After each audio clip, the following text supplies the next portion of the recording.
Good afternoon, everybody. Hope you're all sitting comfortably. So you're probably wondering, what the hell is he going to be talking about with a title like that? Rats, religion, and radical authenticity. So my name is Peter Grant, and I'm the head of media effectiveness at Boots. Now, we've known for a long time at Boots what media works and what media doesn't work. We've got 15 years of using econometric modelling to help us to understand that. We're now onto our third supplier in this space. We started working with Ubiquity about 18 months ago, and so now we understand more than we've ever known about what makes media work. We can get really quite granular with that, and we do, and that helps us to inform some of the big decisions, some of the big questions that we have, such as how much you want to spend next year, and right down to how much should we spend next week on search. So the big questions and the smaller questions, we're not bad at some of those, but what we're not quite so good at is why. Why do some things work and why do some things not work? It's a bit like we've developed a really accurate timepiece to measure how quickly a Formula One car can go around a track. And we're really confident in that measure. We know how fast it goes, we know where it's slower, we know where it's quicker.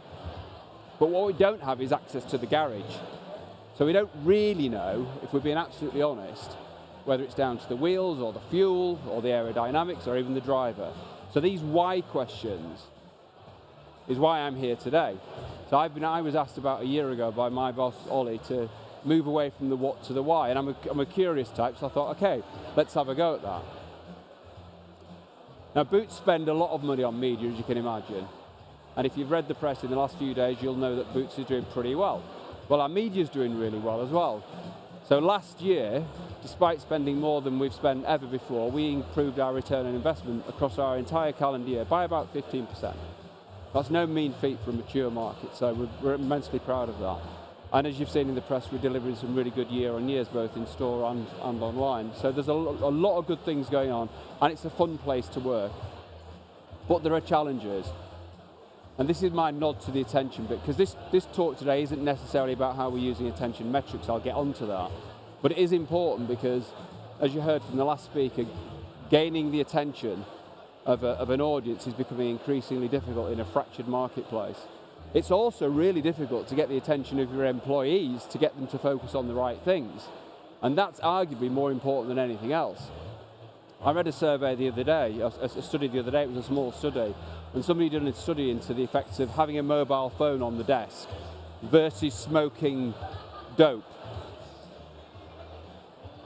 You're more productive if you're stoned than you are if you've got your mobile phone by your desk. Now, I'm not saying you should start wandering around smoking spliffs, but that tells you something about how difficult it is to get the attention of people. It's really, really difficult. So, what do you focus on at work when people are telling you that they're getting 300 emails a day and there's this and there's that and the other, and it's a game of whack-a-mole and keep the plates spinning and all that kind of stuff? You need to be single-mindedly clear on what it is that you're going to focus on. And that brings me on to this. It's not working. Oh, there we go. A rat. What's that got to do with anything? Somebody's tickling a rat. I love reading, and I read really quite widely. And a couple of years ago, I was reading some research it was actually into attention. And they evoked a scientist called Jaak Panksepp, and a study that he'd done on rats. He's not with us anymore, but he discovered famously that rats giggle, and that made me chuckle, that made me giggle. And it was all part of the work that he was doing in trying to understand emotions. In understanding emotions, he understood that you can make rats laugh, which is probably why they're such a good pet. If you tickle them, they laugh ultrasonically. But more importantly, what he discovered is that there's a deep part of the brain, an ancient part of the brain in all mammals that he called the play zone. And we talk about play a little bit. Well, let's go and do team builds and let's do activities together and let's get together and get down and dirty and all that kind of stuff.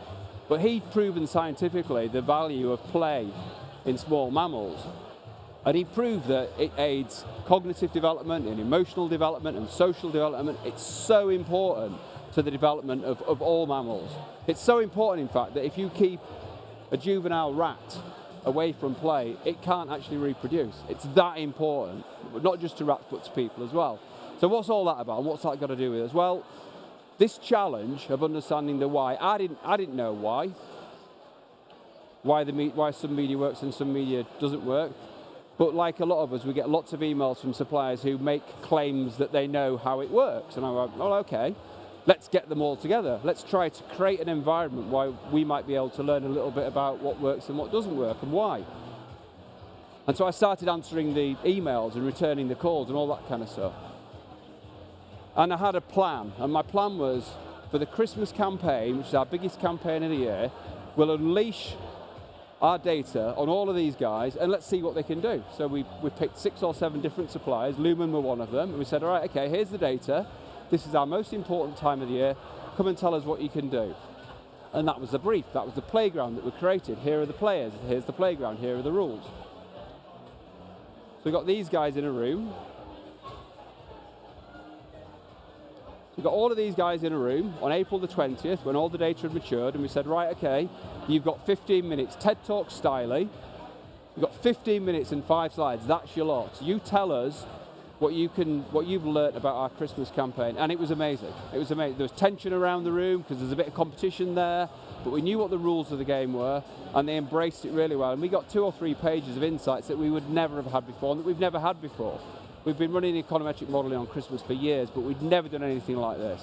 And we got such a wealth of data and information that we're still working away with that now and revising our campaign for last year. So we created, through play, an experience and a wealth of knowledge that we wouldn't have done before. And we'll repeat this, we'll do this. So that's that bit. We've got the right people in the room doing the right thing.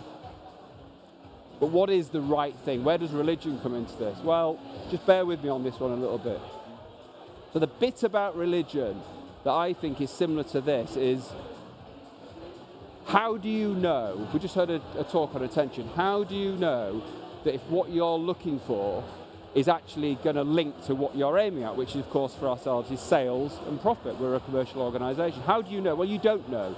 You don't know for sure. And that's fine. You accept that you don't know for sure. Well, what do you do with that? Well, you take a little bit of a leap of faith. You take a little bit of a leap of faith into the unknown. You go, right, okay, I believe somewhere along the line that attention might somehow be linked to commercial outcomes. I think that incremental reach, if we pursue that, may well lead to better commercial outcomes, and so on and so forth. And so we have a wealth of metrics now and measures that we believe link to sales, but we don't know that.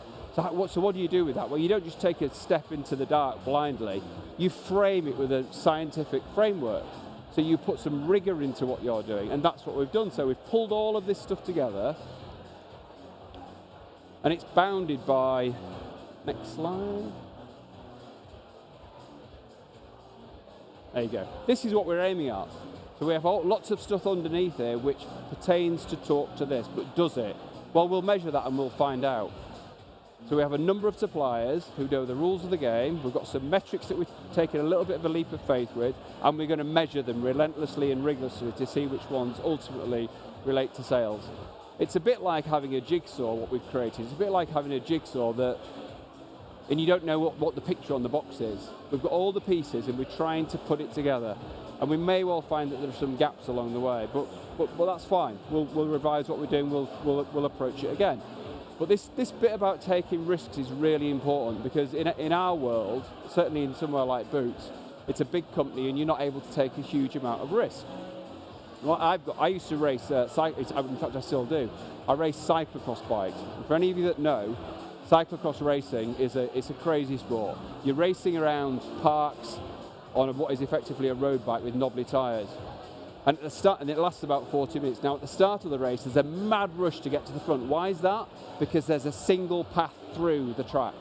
And if you end up behind somebody, that's fine, you're safe, you can follow them, but you're not going to be competing. At some stage though, you have to decide whether you're going to move off the well-trodden path into the unknown so that you can make the gains. And I've done this so many times, and in flat on my face, in the mud, or wrapped around a tree. It doesn't always work, but when it does, you make gains very, very quickly. So balancing the risk and reward in this kind of an enterprise is so important. And I would say that you've got to take some risks, bounded by a scientific framework that keeps you from too much harm. So you've got the people in the room, you know what you're aiming at. What do you do with that from there? Well, you need traction in the business, don't you? And this brings me on to our last bit. Radical authenticity, or telling the truth, being honest. Where the role that I perform sits within the business is almost like the nexus between finance and marketing. And if you just think about that for a moment. So I work within the marketing department, which gets me the traction and the credibility. They listen to me, they listen to us, which is great. But the gatekeepers of everything that we do are the finance types. And I remember my boss saying to me when he joined a couple of years ago, we've got to make sure that we engage with finance. And it's true, you've got to do that. You have to be absolutely hand in glove with finance. And how do you do that? Well, you do that in a different way to how you do that with marketing, for sure. I mean, in some sense, everything we do in marketing is celebratory and amazing. Finance types are not quite like that. You need to be a little bit more prosaic, you need to be a little bit more precise with your language and a little bit more rigorous with your numbers. And so doing that, well, underpinning all of that has to be truth, radical truth. So you will do some things that will work really, really well. Great, well done, pat on the back. But you will also do some things that don't work quite so well. The return on investments might not be quite so strong. We had an activity in the last year. I'm not going to share any numbers, but it didn't work quite so well as we'd hoped it would do. And you could see that the tension in the room when we revealed the numbers, it was palpable. Everything was worrying. How do we position this? How do we provide enough context with this so that we don't get a load of help that we don't need? Is there anything we can do with this to make it look a little bit better than it might have been? And that's natural that you do that. But for the finance types, and I have them wandering over to my desk, they'll say, Peter, I just want an honest broker opinion on this. And you've got to be absolutely straight down the middle with this. So if you're going to build trust in an organisation, if you're going to get the freedom to invest in those areas that excite and motivate you and give you fun, then you have to have the trust of finance every single step of the way. So that's it from me, really, for today. So if I could leave you with three things to think about. So play, get the right people in the room, set the boundaries, set the rules, and play. Accept when what you're doing is a leap of faith, rather than based on anything scientific, but bound it with some scientific rigour. And thirdly, tell the truth. Because if you tell the truth, then you'll gain more traction in your business, you'll get more freedom than you can ever imagine. If you didn't do those things, then you'll probably have a lot of fun along the way. Thank you.